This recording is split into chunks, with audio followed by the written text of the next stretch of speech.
Howdy there neighbors, Ian with eTrailer here. Today we're going to take a look at and then install the eTrailer 2-inch by 2-inch Class III Hitch on our 2022 Tesla Model 3. Let's get into a couple features of that and then we'll handle the install. Now the Model 3s are limited on space. You're only going to have that front trunk and then the rear trunk and then maybe the option for an accessory of a roof rack. The Hitch is going to open up your options to any cargo carrier or a bike rack like the Benton Shifts&Grins that will fit in this 2-inch by 2-inch receiver. Now with the Hitch being added, we do want to talk about the capacities of the Hitch itself. We're looking at 2,000 pounds for our towing capacity and then 300 on the tongue weight, so that downward pressure. And that's just something to keep in mind. You will want to check with Tesla to see what the capacity of your vehicle is and then go with that lower rated number if it happens to be lower. Now this does feature a 5/8 inch pinhole, not included with the kit, so please do look at our website for all those great locking options to help keep your accessories safe. And I love these style of safety chain loops. They're very easily accessible regardless of what type of binder you have at the end of your safety chains. A couple measurements to keep in mind to help you decide on this hitch and if your accessories are going to clear is going to be from our center of the hitch pinhole out to the edge of the bumper. We're looking at 2 inches. So if you've got any of those folding accessories, that just helps double check whether it's going to make contact to the back of the vehicle in that folded position. And then for ground clearance, we are looking at 9.5 inches measurement, so that'll give you an idea if you've got a longer accessory what your angle is going to be when going into inclines or anything like that. Now getting into the install of this one, it's not that bad in comparison to some of the other Teslas we've had to deal with. We're not going to be trimming the fascia at all because Tesla actually put a nice compartment that we can run the hitch through on this one, but we are going to be removing the fascia completely off of the vehicle and pulling out the tail lights. I'm going to walk you through that entire process and I'll try to make it as easy as possible for you. But if you happen to watch the video and think to yourself, I don't want to try to tackle this, please do check out our dealer locator on the website. We'd be happy to help find a trained professional in your area that can get this thrown on for you. But for all those DIYers, let's go ahead and hop into it and I'll walk you through. We are starting at the rear of the vehicle where we're going to be removing both the passenger and driver side tail light. I wanted to mention anything we do to the passenger side of the vehicle that we're showing here on camera is duplicated on the driver's side unless otherwise noted. Here at the top of the tail light, we do have a small bump stop for the trunk that's going to just screw out. We'll remove that. Now to access the back of the tail light here in the Model 3, we're just going to reach under our trunk liner and we should be able to pull that back enough to expose 2 8mm nuts that are holding that in place. We're going to be removing those, but we will want to unplug our tail light first. So to do so, you can grab this little red tab here and pull backwards and we'll pull the whole plug away and just set that aside. And once these loosen up and we can feel that we'd be able to take them off by hand, we'll just do so to avoid dropping them down into the area down below the tail lights. With those taken out, we can now remove the tail light. We'll just make sure we've got a good grip all the way around it and start to work that away from the vehicle. And I will suggest on the driver's side, when you're taking that out, make sure you open up the small port where the charging adapter goes into. With that tail light removed, we exposed a 10mm screw that we'll need to take out of the top of each side. Now we'll turn our attention to the fender liners, and we have some plastic push style pins that are holding that in at the bottom. There's going to be 3, one here, one in the middle, and then one actually back behind the tire. So I would suggest either having a good flat head that you can get into that first layer of those pins with, or a push pin removal tool.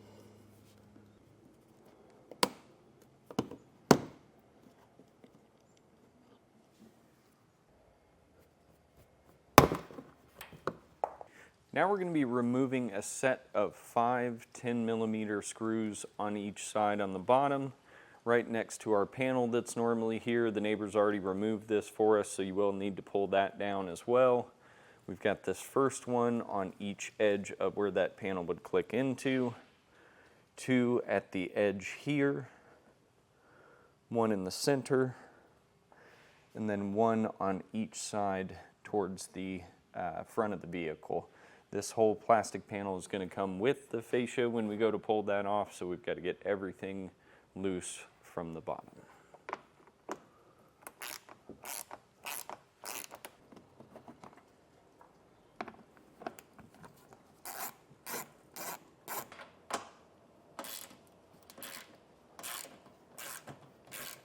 And at the top of our fender well here, just right where the fascia breaks, we're going to have 1 T25 we'll need to remove.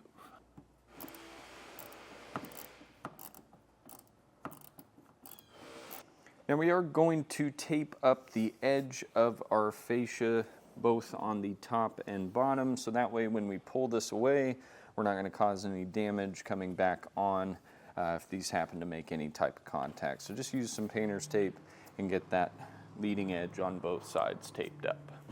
We are now going to remove the fascia, so grab a second pair of hands. I got Jesse here helping me with this one. We're going to grab back where we removed that T25 here at the corner and just push away. It should start to unclip itself.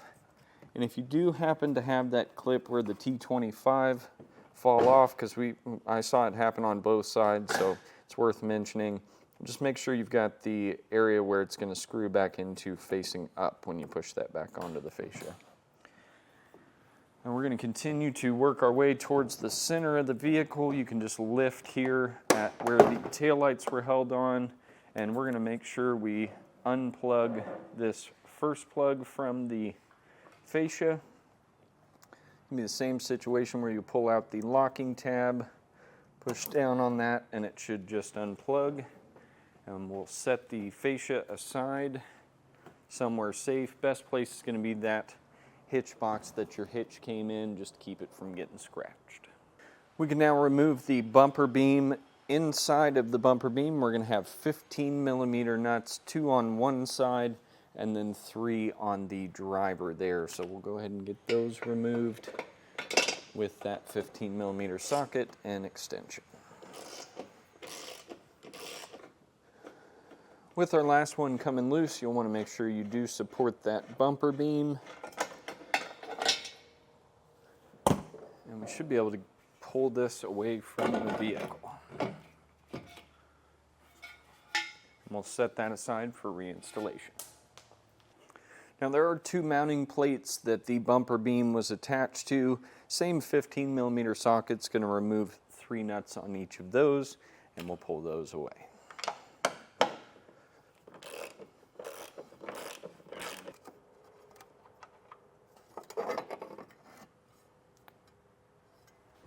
Now we can set the bumper beam onto the hitch before we put that into place. And we're going to line up the holes that are on the bumper beam with the holes on the hitch here. And from the back side, we're going to feed our carriage bolt up and through, and then put our flange nut over the top of that. And we'll just get all these hand tight for now while we get them all into place. That way, if we need to adjust one way or the other, we can do so. Now we do need to torque all of these hardware pieces on our bumper beam to that hitch, to the specifications shown in that instruction manual, and you're going to need that torque wrench for that. It can be picked up along with your order from us, or you could head down to that local parts store and they should be able to rent one out for you. So just follow that instruction guide as far as the torque spec, and we'll torque all 5 of the hardware down here.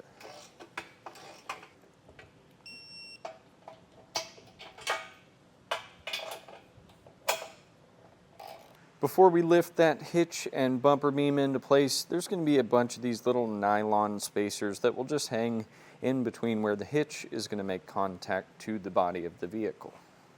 And just to make it easier to be able to get our passenger side up, we're going to take these two 10mm bolts just loose so that plastic panel will slightly come away from the vehicle. Now we'll start with that passenger side, get back behind our plastic and line up the studs, and then come over to the driver's side and do the same thing. And we'll just get our hardware started by hand.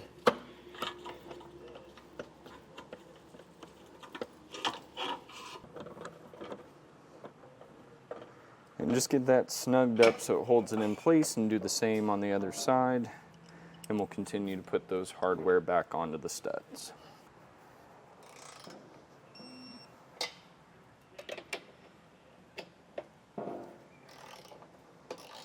Now we can come back through, make sure we're centered up, and the easiest way to tell is this inside bottom bolt here. You will need to access that with the torque wrench again. So between the two, before you tighten all those down, just make sure you're able to get on to those. Come back through and torque all these to that specification. These do have a different specification than what we used to attach the bumper beam to the hitch, so make sure you're reading those instructions carefully. Now we're ready to lift the fascia back into place. Again, I got Jesse here helping me, so we're going to rock the top of it towards the vehicle, kind of getting that lined up with those tail light spots up there, but we need to slide our opening over the edge here.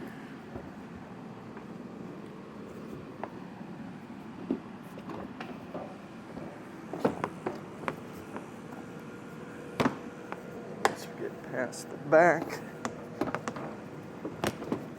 Should just slide right up. We'll come back up to the top, start in the middle, and work our way to the outsides. Kind of helps to get that tail light area lined up. You do want to make sure we re-plug in the sensor plug that is on that area right above the bumper beam. From the inside of the trunk, we'll work our way out, just making sure we've got our little tabs lined up with the clips they go into. And again, watch those ends where we've got our torque stick coming through. Push all that back into place. Then we can work on getting the tail lights back into place and the rest of the hardware underneath. And with everything back together, that's going to do for our look at and installation of the etrailer Class 3 2-inch by 2-inch hitch on our 2022 Tesla Model 3. My name's Ian with etrailer, and I appreciate you watching.